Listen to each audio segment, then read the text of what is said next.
It's that time of year again, the end time of the year. I'll be honest, 2021 was a pretty good year for games. For me at least. Not only did we get a good amount of awesome new releases, but I also replayed a lot of old classic games again, whether it be for streams, videos, or just on my own time. I also managed to catch up on some of my backlog, including giving Horizon Zero Dawn a go, finally, as well as Jedi Fallen Order, Ori, getting way into Minecraft, and a slew of other games. It's been pretty great.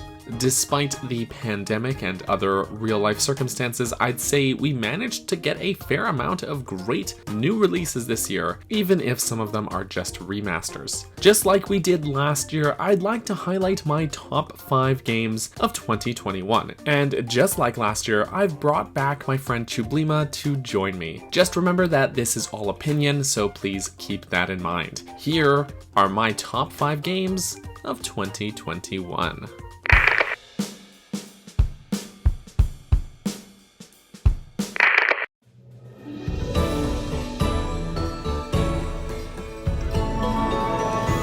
So a bit of an odd choice perhaps to start this list off, especially considering I'm not the biggest Pokemon fan overall, but new Pokemon Snap is sort of a refreshing take on Pokemon. I never had the original on N64, though I occasionally played it at a neighbor's house as a kid, but from what I can recall of that game, new Pokemon Snap is a worthy successor. I find in general I have a hard time with RPGs and turn-based combat because it starts to feel repetitive, and random encounters in games like Pokemon I just kind of find to be irritating. But I like the idea and the world of Pokemon a lot, and new Pokemon Snap is great because it allows me to step into that world in a more immersive way without those tropes that I don't care for. It's also just kind of great to see Pokemon in their more or less natural habitats doing normal stuff. It makes the world of Pokemon feel more alive because we can now see them behaving like animals out in the wild. I also find that even though it isn't exactly a lengthy game, it has a pretty great sense of replayability. I never really found it boring to return to a level that I'd already completed, because there was always more to do and see. It's not my favorite game of the year, falling to the number 5 spot, but it's a great, chill, laid-back game for both casual Pokemon fans like me and hardcore Pokemon fans alike.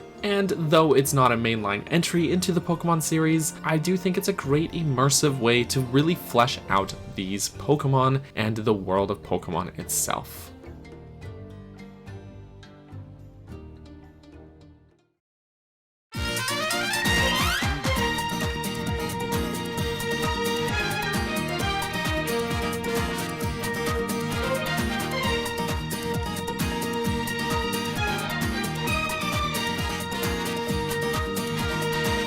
Super Mario 3D World was one of my favorite games on the Wii U, and one of my all-time favorite co-op experiences. I hold a lot of nostalgia for the game because I spent a great deal of time playing it together with my son when he was quite young. It was great to see it make the jump to Switch and be able to play it through all over again, both with him and now online with friends. In fact, Chewbleema and I 100% completed the game on stream, and yes, that even means we finished Champions Road. At the top of the fall. We did it! We freaking did it! Oh my gosh, this took us 3 hours. Most stressful thing ever. I will never play this level again. It's a great co-op experience already that deserved the second life it got on Switch. But what really elevates the Switch version over its Wii U counterpart is the added bonus content in the form of Bowser's Fury. This side game is almost like a proof of concept on how a truly open-world Mario game could work. It almost feels like it was originally made as a cut level or maybe DLC level for Odyssey, but they paired it with the power-ups and gameplay of 3D World, and it works so well. Bowser's Fury won't take too long to 100% complete, but that short time spent doing so is one of the most fun Mario experiences on Switch. It's just so refined and fun to play. Plus, it's filled with cats.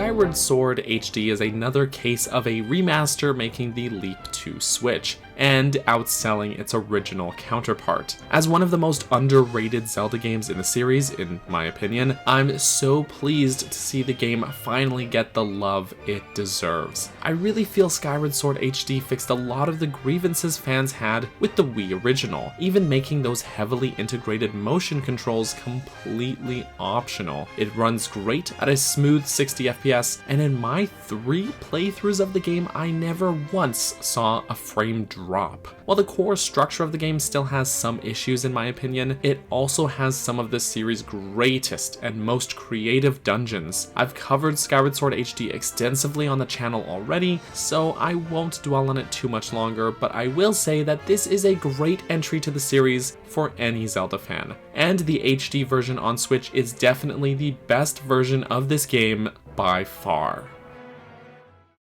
Hey everyone, it's Chewbleema, here to talk about my love of Psychonauts because Kat Bergerson has so kindly invited me to come on and talk about what one of my favorite games of 2021 was, so let's hop into it.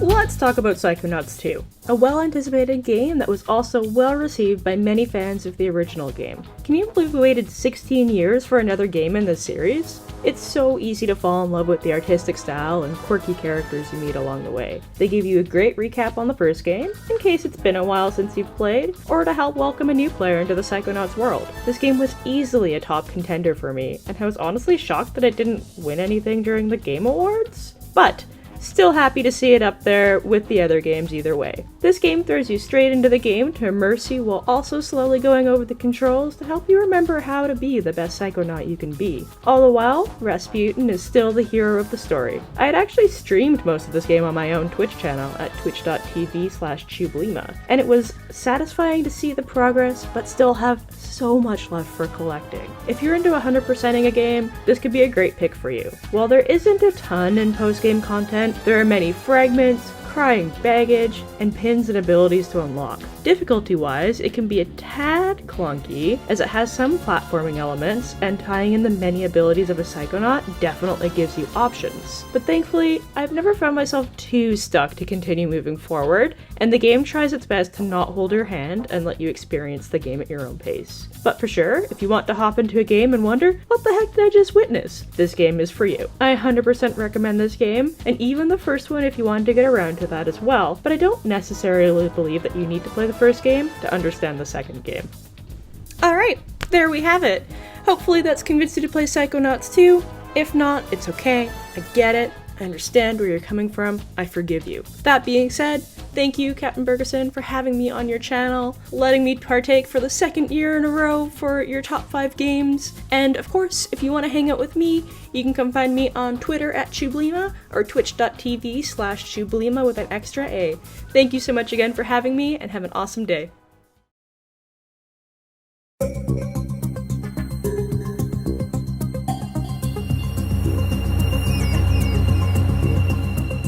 You all saw this coming, I'm sure. I haven't exactly been shy of praising Metroid Dread. This game, man, this game! It is a worthy sequel to this legendary series. It wraps up and ties up most of the loose ends of the series, addressing the repercussions of games like Metroid 2 and Fusion. But the lore really serves as a backdrop for some of the most refined and smooth gameplay in pretty much any 2D game I've ever played. Samus just feels so smooth and good to control in this game. I can't stress that enough. The combat flow is so silky smooth that sometimes battles look and feel more like an intricate dance than a fight. The level design is fantastic as we crisscross and unravel this sprawling world, and we are made to feel just the right amount of being overpowered while also feeling outmatched. It's a fantastic balance that they managed to pull off flawlessly. I've already made a pretty extensive half-hour video talking talking more in depth about the game design of Metroid Dread, so if you want to hear me gush some more, feel free to go check that video out. But I can't stress enough just how great this game was. You can really tell the developers were passionate about making this game due to the sheer attention to detail here. It's quickly worked its way up to being one of my favorite Metroid games in the series, and it absolutely is worth a go if you haven't already. It's my favorite game of 2021.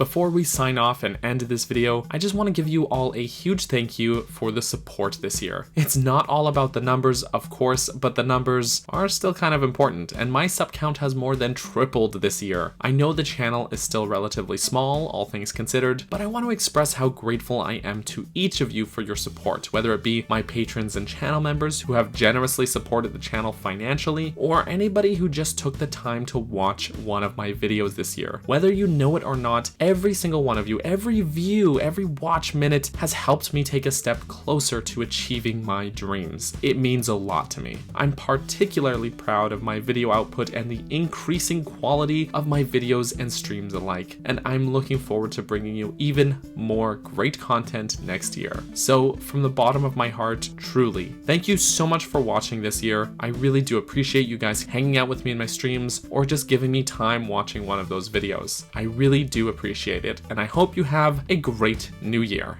Again, thank you. Bye-bye.